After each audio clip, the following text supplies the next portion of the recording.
Episode 17 की शुरुआत में हम देखते हैं कि दोक्सुन यही सोच रही होती है कि तेग ने मिलने का प्लान कैंसिल क्यों कर दिया होगा। बाद में वो अपनी फ्रेंड से मानोरा के बारे में पूछती है जिसे उसके पापा ने उस कॉल के बाद घर में बंद कर रखा था। वो इन दोनों से भी नहीं मिल पा रही थी। उधर रोज की तरह तेग के पापा सोनू की मॉम का वेट करते हैं। वो धीरे धीरे काफी क्लोज आ गए थे।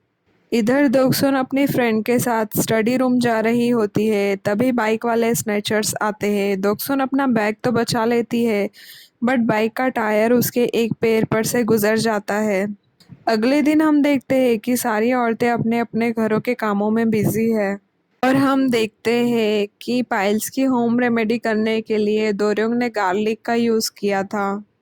उधर दोक्सुन अब चल फिर नहीं सकती, इसलिए नोल उसे अपने पीठ पर उठा के इधर उधर लेकर जाता है। मैं तेग के वापस कोरिया आने की बातें चल रही होती है। दोक्सुन को लेने के लिए दोर्योंग आता है। सारे फ्रेंड्स होकर खेलने के लिए जा रहे होते हैं।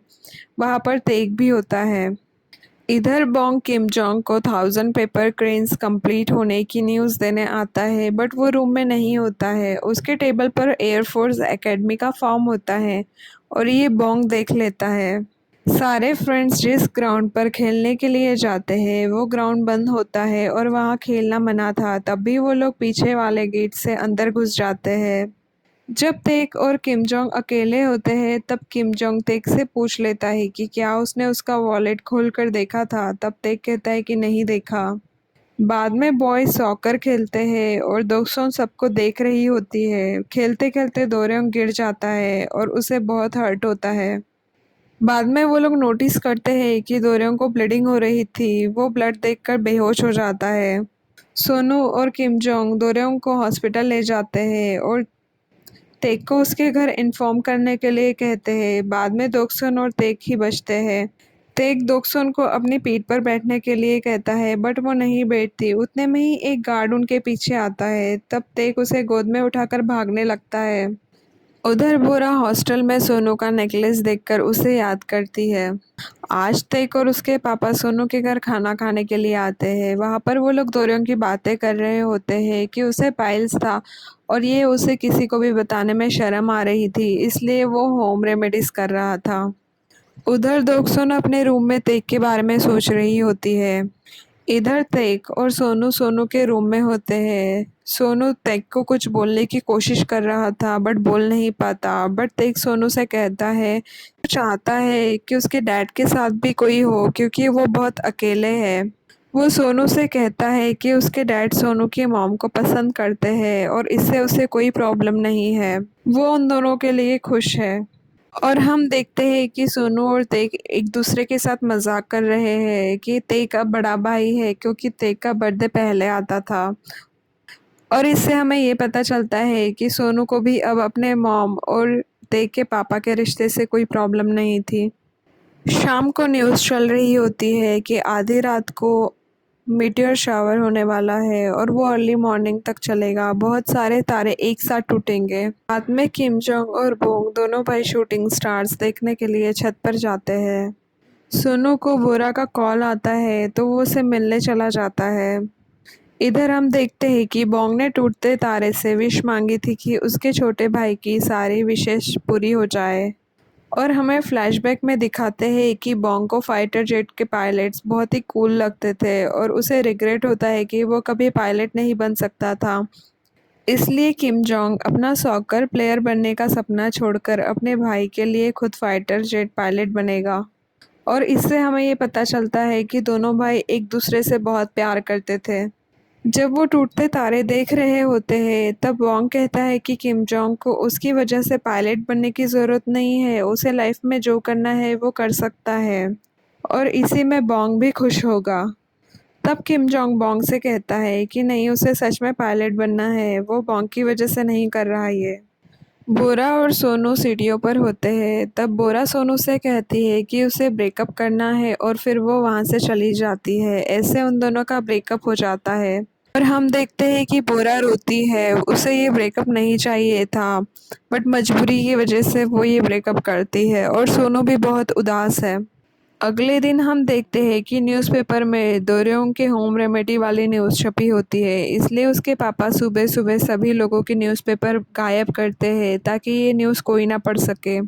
इधर हम देखते हैं कि दोक्सुन की मम्मी नोल और उससे बातें कर रही होती है कि उन्हें लाइफ में आगे क्या करना है। दोक्सुन को तो पता नहीं होता है, बट नोल कहता है कि उसे सिंगर बनना है। तब उसकी मॉम उसे कहती है कि एक बार शो में नोटिस हो जाने से कोई सिंगर नहीं बन जाता और उसे डांट लगाती है। इधर हम देखते हैं कि बॉन्ग सज धज कर अपने क्रेन्स लेकर जा रहा होता है। तभी दोक्सुन उसे रोक लेती है। दोक्सुन उसे बताती है कि मानोरा का कॉल आया था और आज वो उसे नहीं मिल पाएगी। उसके पापा ने उस पर नज़र रखी हुई है। वो अपने क्रेन्स वाला जार दोक्सुन को दे देता है ताकि वो मानोरा तक पहुंचा सके और बाद में वो उसके लिए लेटर लिखता है। बाद में हम सभी लेडीज़ को बेसमेंट में बातें करते हुए देखते हैं। वो सभी अपने अपने ड्रीम्स के बारे में बात कर रही होती है। ऊपर वाले घर में जेंट्स भी अपने ड्रीम्स के बारे में बातें कर रहे होते हैं। सबके ड्रीम्स तो बहुत अलग होते हैं, बट अभी वो लोग कुछ और ही कर रहे थे। रात को दोक्सुन बाहर बैठकर तेग का वेट कर रही थी। वो दोनों कुछ बातें करके एक दूसरे को बाय बोलते हैं, बट दोक्सुन बाद में तेग के घर पर जाती है। और हम देखते हैं कि तेग बहुत सारी स्लीपिंग पिल्स लेकर सो रहा होता है। वो यूजुअली बहुत सारी पिल्स लिया करता था। दोक्सुन को घर जाने का कहकर सो जाता है। बाद में नींद में तेग को ऐसा लगता है जैसे दोक्सुन उसके सामने सोई है और वो उसे किस करता है। और अगले दिन वो दोक्सुन से पूछता है कि वो घर कब गई थी। तब दोक्सुन उसे बताती है कि जब वो सोने की तैयारी कर रहा था तभी वो घर चली गई थी। वो उसे पूछती है कि क्या उसने कोई सपना देखा। तब तेग कहता है कि हाँ। उधर हॉस्पिटल में हम दोरोंग को देखते हैं जो बहुत खुश है क्योंकि अब उसकी मॉम उसका ध्यान रख रही थी। रात को दोक्सुन और उसके पापा सीढ़ियों पर बैठकर बात कर रहे थे। वो दोक्सुन को समझाते हैं कि उसके पास अभी 1 साल बचा है। बिना कुछ करे ही हार मान लेने से बेहतर है कि अपनी पूरी कोशिश करे। तब वो कहती है कि वो अपनी पूरी कोशिश करेगी, बट अगर फिर भी कॉलेज में एडमिशन नहीं हुआ तो वो उसे हेट ना करे। तब उसके पापा उसे कहते हैं कि वो अब मन लगाकर पढ़ने वाली है, यही उनके लिए बहुत है। और वो उसे उसके ड्रीम्स के बारे में पूछते हैं। तब दोक्सुन कहती है कि उसका कोई ड्रीम नहीं है। तब उसके पापा उसे कहते हैं कि अभी भी वक्त है और तुम सोचना स्टार्ट कर सकती हो। फिर हमें फ्लैशबैक में दिखाते हैं जहाँ सब पेरेंट्स अपना अपना ड्रीम डिस्कस कर रहे थे, बट अभी जो करंट ड्रीम होता है उनका, वो उनके बच्चों की सक्सेस और हेल्थ होती है और उन्हें कुछ नहीं चाहिए होता। हमें ये भी दिखाया जाता है कि दोरेंग के पापा तो न्यूज़पेपर छुपा देते हैं अपने बेटे के लिए, बट तेग के पापा वो ढूंढ लाते हैं और उसमें से तेग के पिक्चर्स कट करते हैं और अपने एक एल्बम में चिपकाते हैं जहां वो तेग के सारे आर्टिकल्स लगाते थे। और हम देखते हैं कि कैसे एक बाप अपने बेटे के लिए न्यूज़पेपर छुपा रहा है, वही दूसरा बाप अपने बेटे के आर्टिकल्स का एक एल्बम बना रहा होता है। अगले दिन हम देखते हैं कि दोक्सुन बोरा को कुछ सामान देने के लिए जाती है। जब वो हॉस्टल का रूम देखती है तब वो रोने लगती है क्योंकि उसका रूम बहुत ही छोटा था। उसे अपनी बहन के लिए बहुत बुरा लगता है। इधर बेचारा बॉन्ग मानोरा को बहुत याद करता है और उसके लिए लेटर्स भी लिखता है। वो रोज दोक्सुन को लेटर्स देता है मानोरा को देने के लिए। एक दिन रोते हुए दोक्सुन बॉन्ग को मानोरा का लेटर देती है जिसमें मानोरा ने उससे खुद को भूल जाने के लिए कहा था। और वो लेटर पढ़ने के बाद बॉन्ग भी बहुत रोता है। बाद में मानोरा यूएस चली जाती है हायर स्टडी के लिए और वो अपने फ्रेंड्स के साथ भी टच में नहीं रहती। इधर बॉन्ग भी टेम्पल चला जाता है क्योंकि अब उसे घर पर अच्छा नहीं लग रहा था। इधर दोक्सुन भी मन लगाकर बहुत पढ़ाई करती है। इतनी पढ़ाई करती है कि उसे लाइफ में फर्स्ट टाइम नोज ब्लीडिंग हुआ था। और हम देखते हैं कि उस ईयर का फर्स्ट स्नोफॉल होता है। उस दिन तेग के पापा सोनू की मॉम को अपने तरीके से प्रपोज करते हैं। सोनू की मॉम भी मना नहीं करती है। सभी फ्रेंड्स के सीनियर ईयर का लास्ट वीक चल रहा था। इसी साल तेग ने 3 मैच खेलकर 3 रिकॉर्ड्स ब्रेक किए थे। एग्ज़ाम्स में बस दोरेओंग और दोक्सुन ही अच्छा नहीं कर पाते, बाकी सबकी एग्ज़ाम्स अच्छी होती है इंक्लूडिंग बॉन्ग। वो लोग सैटरडे को एक म्यूज़िक फेस्ट अटेंड करने का प्लान करते हैं। तेग भी वहाँ पर आने वाला होता है। ये उनके टीनेज का लास्ट डे था जो उन्होंने साथ में एंजॉय किया था। 1 जनवरी 1990 से सभी फ्रेंड्स 20 साल के हो जाते हैं। कोरिया में ऐसे ही एज कैलकुलेट होती थी। बाद में किम जोंग भी एयरफोर्स एकेडमी चला जाता है। सोनू फुल स्कॉलरशिप के साथ मेडिकल स्कूल चला जाता है।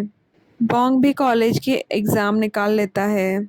और हम देखते हैं कि दोगसन और दोरंग ने कोई एकेडमी ज्वाइन की है करियर प्रिपरेशन के लिए, क्योंकि उनका कॉलेज में एडमिशन नहीं हो पाता है और ऐसे ही धीरे धीरे टाइम निकलता जाता है। और हमें 1994 की एक शाम दिखाते हैं। प्रेसिडेंट किम ईरान को साइकिल चलाना सिखा रहे हैं। तभी सोनू की मॉम वहाँ आती है और वो सभी अपने बच्चों की बातें करते हैं, क्योंकि आज सभी बच्चे घर आने वाले थे। दोक्सोन भी एयर होस्टेस बन गई थी और दोरेंग अपने भाई के रेस्टोरेंट में हेल्प करता था। और वो सभी तेग के बर्थडे के लिए इकट्ठे होने वाले थे। बाद में हम सोनू की मॉम को तेग के घर में एंटर होते हुए देखते हैं। उनके और तेग के घर के बीच की दीवार तोड़कर उन्होंने रास्ता बना लिया था, क्योंकि अब सब लोग साथ में रहते थे। उन्होंने शादी कर ली थी। जिंजू भी अब बड़ी हो गई है। वो तेग के पापा को पापा कहती थी। दोगसोन के पेरेंट्स ने भी इतना पैसा जोड़ लिया था कि अब उन्हें इस बेसमेंट में नहीं रहना पड़ेगा। अब बोरा और दोगसोन दोनों ही जॉब करती थी। उनके पेरेंट्स ये सोचकर उदास होते हैं कि उनकी बेटियां इतनी बड़ी हो गई है, अब उनकी शादी हो जाएगी और वो शादी करके किसी और के घर चली जाएगी। और हम बॉन्ग को भी देखते हैं जो काफ़ी चेंज हो गया था। और हम देखते हैं कि मीरान साइकिल चलाना सीख रही है। वो अपना कंट्रोल खो देती है और साइकिल प्रेसिडेंट किम के ऊपर से चला देती है। रात को सभी फ्रेंड्स घर आते हैं। सबके पेरेंट्स बहुत खुश हैं और इसी के साथ एपिसोड यही ख़त्म हो जाता है। Thank you for watching. If you liked what you saw, make sure to subscribe for more content.